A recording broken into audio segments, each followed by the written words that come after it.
Happy Father's Day. I've actually been spending a lot of time with my dad, or I've been trying to spend a lot of time with him, but it continues to be really hard because he is so angry and negative, and I caught like a little bit of one of his rants, but I don't think I really want to put it out there. But a couple of things that he said just made me kind of want to come on here and talk about something that I think is in my description, and I just wanted to share my feelings on. I'm adopted. It was a closed adoption, so I don't know my biological parents. I was given up as a baby. I don't know anything about who they were. There's like some rumors that it might have been an affair or whatever, but I think, and I've heard a lot of misconceptions or other people's stories about adoption or about being adopted. And I just wanted to share with you kind of my feelings about it and my experience, because I feel like the negative side, or people that feel negatively about it or have felt badly about it, have had a lot to say. And I loved being adopted. Like as a kid, this was the thing that kind of like, I'm special, I'm adopted. Like I just okay, think about it. Like when you're little, I don't know how many little girls have imagined this, like that idea of like someone shows up on your doorstep and like secretly you're a princess. I always felt like that was real. Like that could legit happen to me.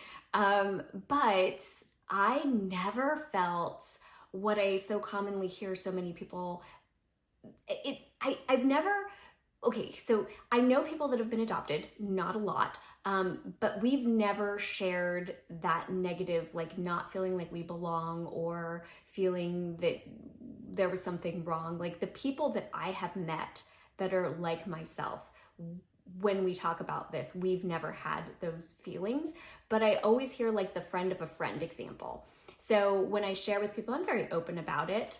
When I share with people that I'm adopted, I always, I had a friend that was adopted and they always felt like they didn't belong, or they always had an urge to meet their biological parents, or they always felt, and it's like something negative. And so even though I've not met that many adopted people, but that's just not how I feel.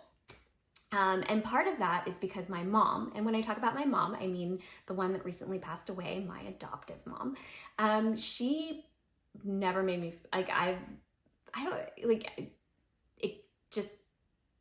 she always made me feel really special about it. And I think it's so interesting if I use myself as a case study of the nature versus nurture, like how much of our personality are we born with, and then how much of our personality is based on how we're raised. I feel like I am the poster child for the combination of the two, because I truly am this blend of the parents that raised me and some DNA combo that I'm unaware of. Now I have had a DNA test, so I do know my ethnicity, and obviously I was born in the 70s. So DNA wasn't a thing. Nobody was really thinking a lot about ethnicity. They didn't send me with paperwork. And granted, we had it narrowed down, probably whites. But like I was so excited because where I grew up outside of Philadelphia, it's predominantly Puerto Rican.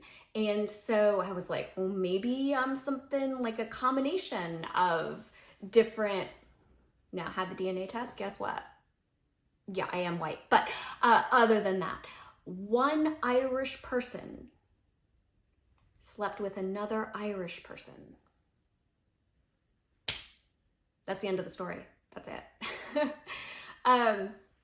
I'm Irish, like 100% Irish. I always thought, because my nose is kind of funky, I always thought maybe I'd be something cool, but nah. Irish is cool. Not saying that Irish isn't cool. No, but I thought like I'd be this ethnic mix, and I'm not. I'm just Irish. That's just me. It's okay.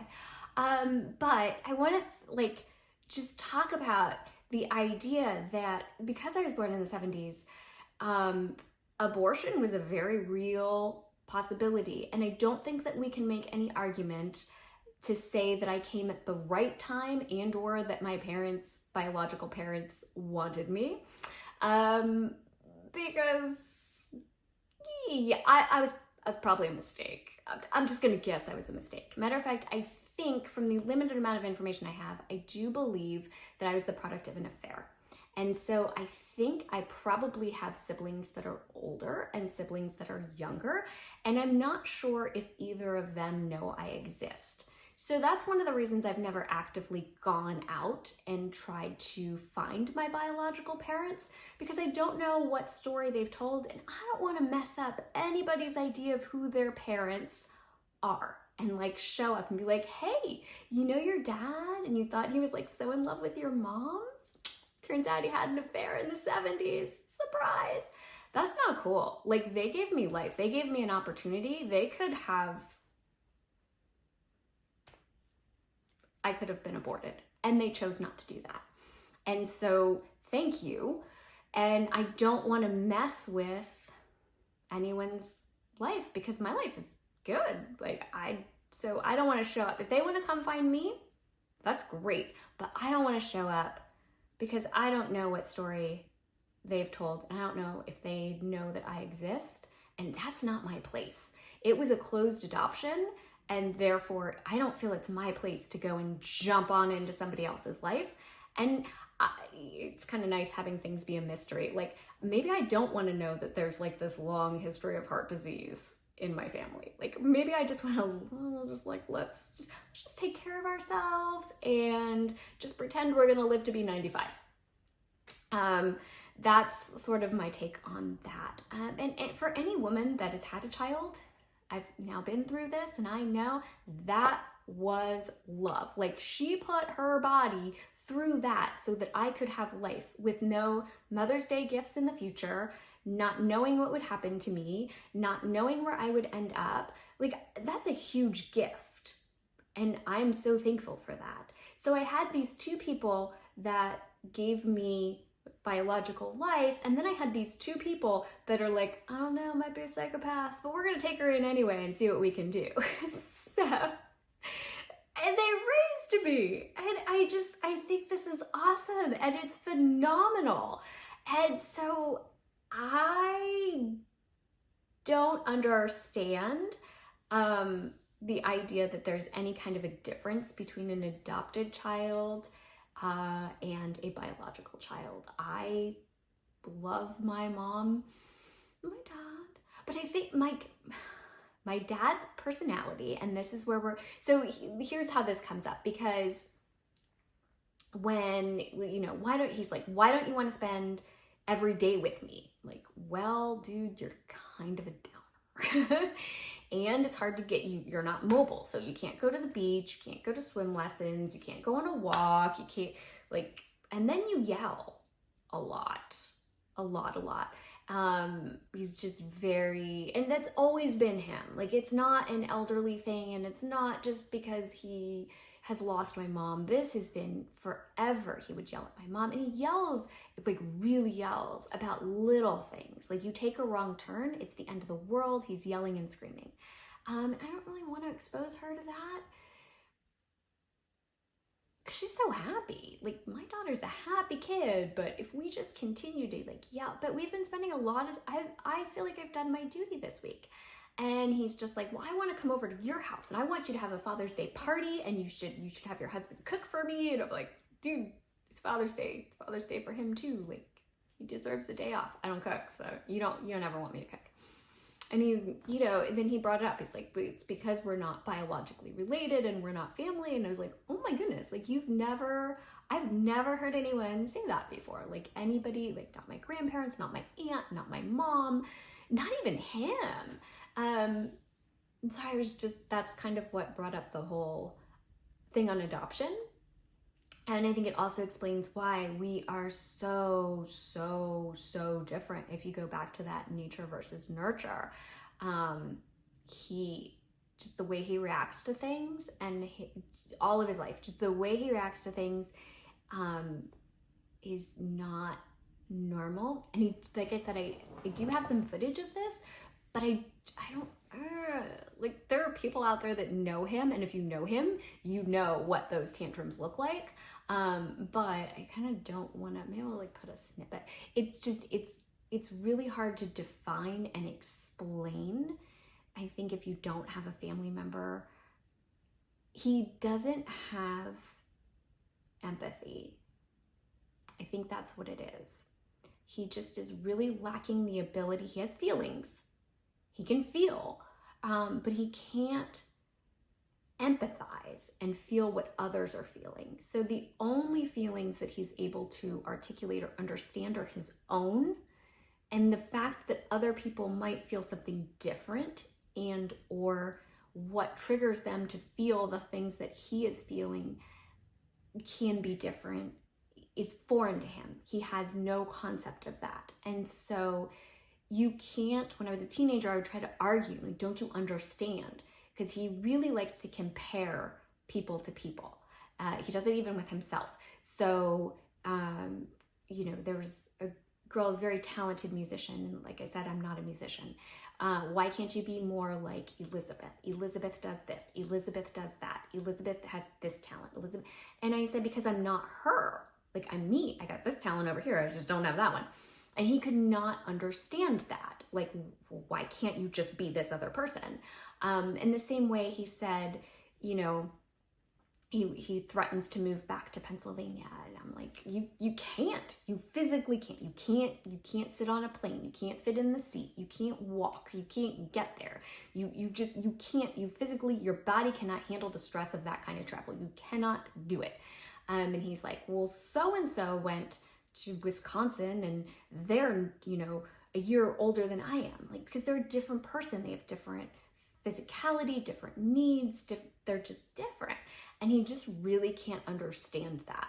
If you're this age, then you should be able to do this thing. And every single person should be exactly the same because they're this age. And then every single, when my daughter was trying to learn how to read, well, other kids at this age know these words, so she should know these words because all kids at this age, like, he just doesn't understand. And he could never understand as a teenager, like, why I would cry over certain things or be upset over certain things because it didn't upset him and or other people. And so it's very difficult and very taxing. In addition to trying to take care of someone who's older, someone who's older and also doesn't have that ability to understand and put themselves in someone else's position. So that's sort of what we're dealing with, but it's like, we're trying, we're really trying, like, we took about to get a haircut, we took about to eat, I spent yesterday taking him to the store. Like, I'm really trying this summer to do things with all of the older people, and spend as much time as I can with them without sacrificing my own sanity, which is hard. It's really hard.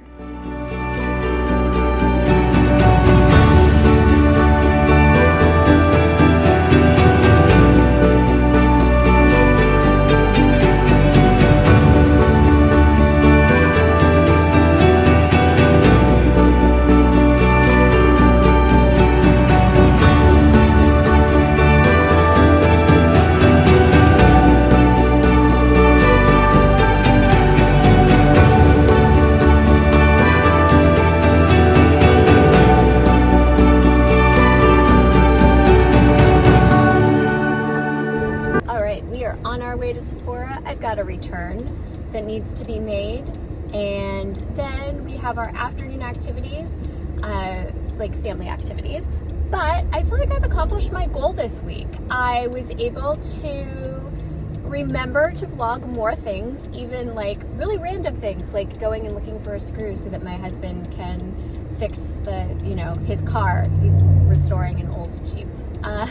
So like that kind of stuff. I didn't film everything, but I did feel like I'm making progress here, and I definitely, my whole goal, I think, after last week, or was it the week before, somewhere someone had asked me about the, you know, a question about adoption, and I just really wanted to address that, so I got that out of my system. And so yes, I feel confident that I have accomplished what I wanted to accomplish for this week. The bag of the day for today is, again, the 2-liter Lululemon belt bag. And I have so many mixed feelings about this bag, quite honestly. It's pretty basic. And I was just at like where I was dropping my daughter off this morning, and legit, I saw 6, possibly 7 people with moms with exactly the same bag, like 2-liter in black. Like, that's a really large number of people to have the exact same bag. I see this bag everywhere. I don't know how I feel about that. A little on the fence about it. But, I mean, it is what it is. And the reason why I'm carrying it today is because I did go on a walk, and, you know, it's great for just walking. And also because we're going to, like, an event where I'm going to just kind of drop my bag off and just drop it down. I think it's a great, like, inconspicuous, drop it anywhere, blends in, no one's really, oh, I should have parked there. No one's really paying too much attention to the bag. It doesn't, you know, it's not designer. I don't know. I feel pretty confident when I leave my bag. Like, if I'm going to put my bag down, I feel pretty confident, but at the same time, I do feel that this was a really good choice. Oh, 30-minute parking. I'm not going to stay for, oh, Noble Bird, just kidding. Dang you. I hate when they do that.